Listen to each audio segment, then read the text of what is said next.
So our next lesson is on absolute value equations and inequalities. Now don't write this down. I just want to kind of briefly go over what absolute value is. So when we talk about a number line, okay, we'll say zeros in the middle. 1, 2, -1, -2. Okay, so we have a number line. Now, absolute value by definition is the distance from 0. For example, if I had the absolute value of 2, and I'm talking about this number here, well, how far away is that from 0? So I'd count 1, 2. So that would be 2. Now, is there another number that is also 2 away from 0? And the reason we use a number line here is because number lines go in both the positive and the negative direction. Because while 2 is away from 0, -2 is also 2 away. So absolute value of -2 is also 2. So we're going to have two separate answers when we do absolute value equations and eventually absolute value inequalities.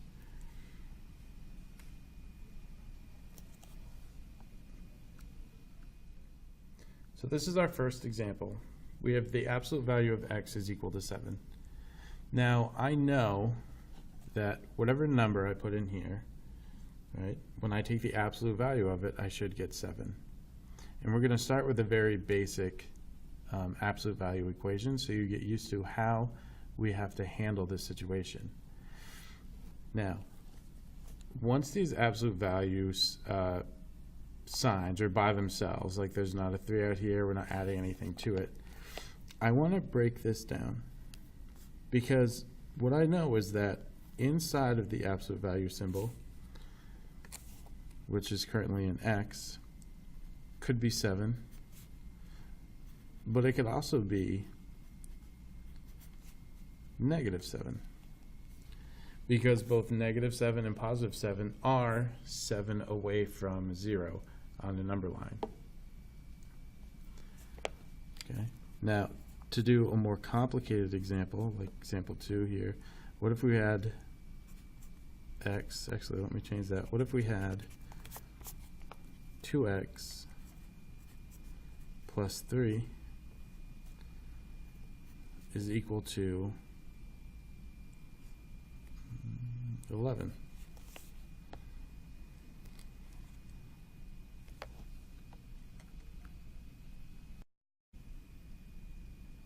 So example 2, absolute value of 2x plus 3 is equal to 11.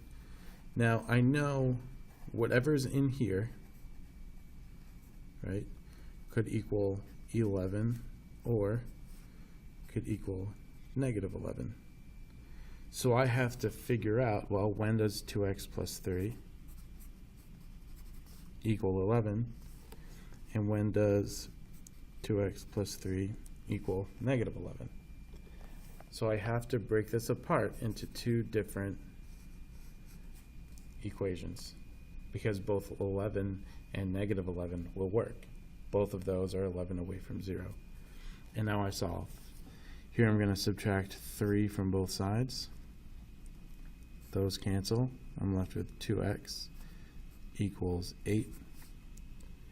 And I divide by 2 on both sides. X equals 4. Now on this side, subtract 3 from both sides.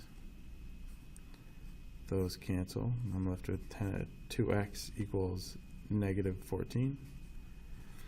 Divide by 2. And x could be -7. So let's check these ones out. If x is 4, 2 times 4 gives me 8, plus 3 would give me 11. So that one works out. Now if x is -7, 2 times -7 is -14, plus 3 is -11. And the absolute value of -11 is 11. So that's why we have to split this up into two different equations. Now say for instance I have this equation. 3 times the absolute value of x plus 2 minus 8 equals 13. Now you want to be careful here. When we have a number outside of the absolute value symbol, we don't distribute in. Okay? First we have to get the absolute value symbol by itself, and then we can talk about trying to solve for x. Now, what's with the absolute value symbol is subtracting 8, right, and multiplying by 3. So to solve this one, my first step is going to be to add 8 to both sides. Those cancel, and I'm left with 3 times the absolute value of x plus 2 equals 21. Then I can divide by 3 on both sides, and I'm left with the absolute value of x plus 2 is equal to 7. And then I can separate it to either x plus 2 equals 7 or x plus 2 equals negative 7. And I subtract 2 from both sides, so x could be 5. Subtract 2 from both sides, or x could be negative 9. So my two answers here would be negative 9 and 5. So I have two separate answers for that one. Oops, sorry, I went off the page a little bit. Negative 9 and 5. Now we're going to move on to absolute value inequalities. All right, now I don't want you to write this down either, because we're just going to talk about absolute value inequalities. So let's say that we want the absolute value, right, of some number, let's say x, and let's say we want that to be greater than 7. Well, what are the numbers? If we look at the number line here,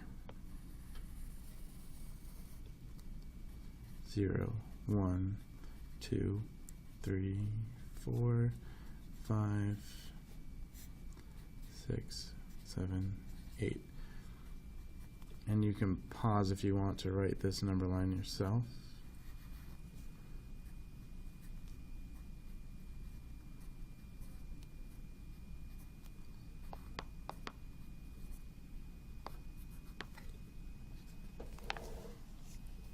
Okay. So the absolute value of some number is greater than 7. So remember, when we talk about inequalities, we have a range of solutions. We're talking about now trying to find the values where the distance from 0, because that's the definition of absolute value, is greater than 7. So 5, for instance, would not work, right? Because 5 is 5 away from 0. So the numbers that are greater than 7 away from 0 would be, well, not including 7, but all of these values here, right?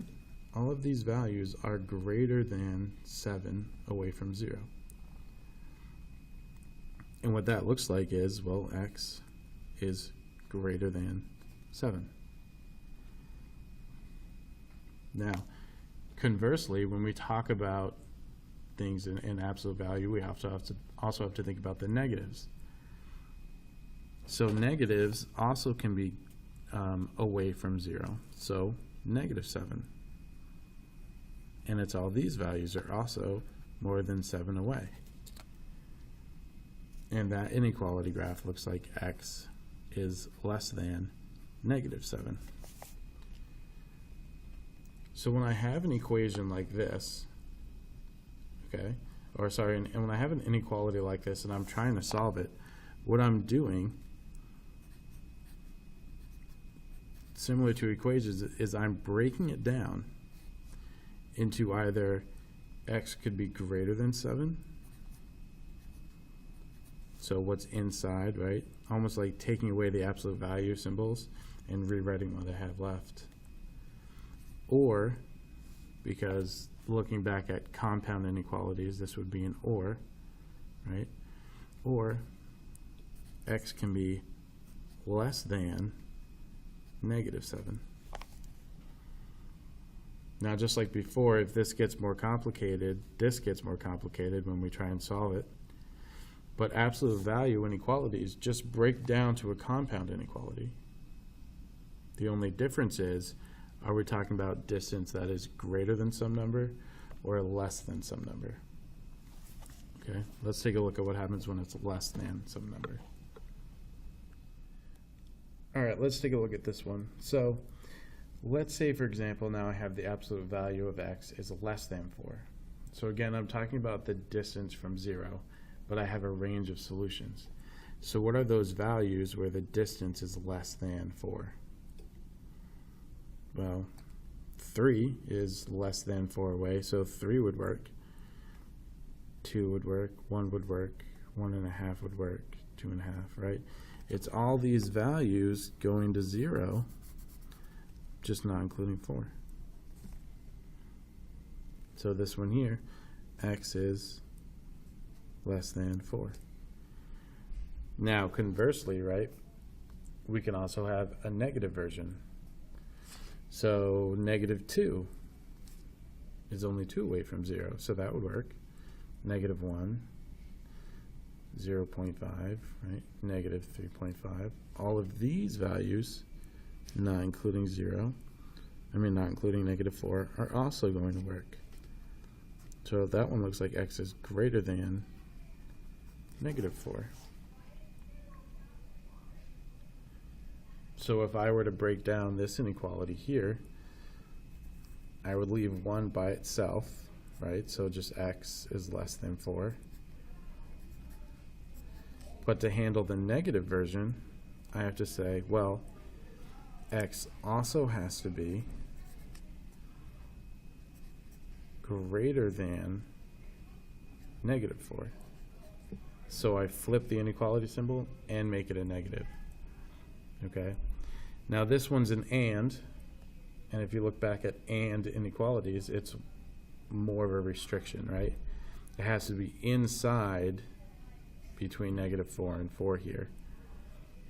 Okay? Because if I start going all the way down here, if I say x is also could be like less than 4, is all of these values, right? -5 is less than 4, -17 is less than 4, but that's not less than 4 units away from 0.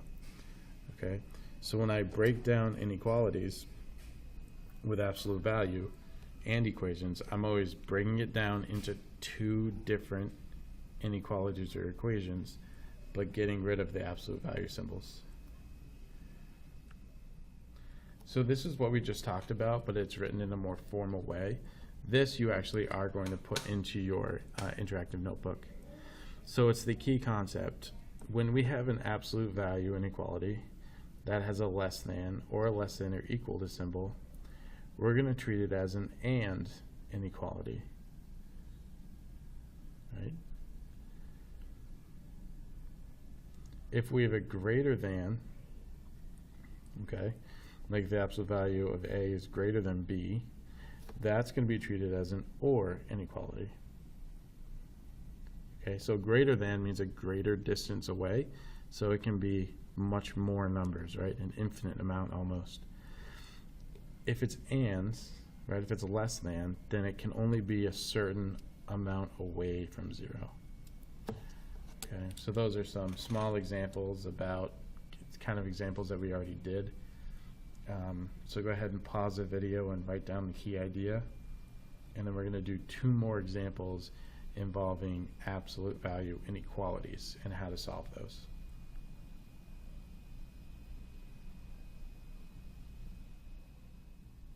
So our 4th example is the absolute value of 8n is greater than or equal to 24.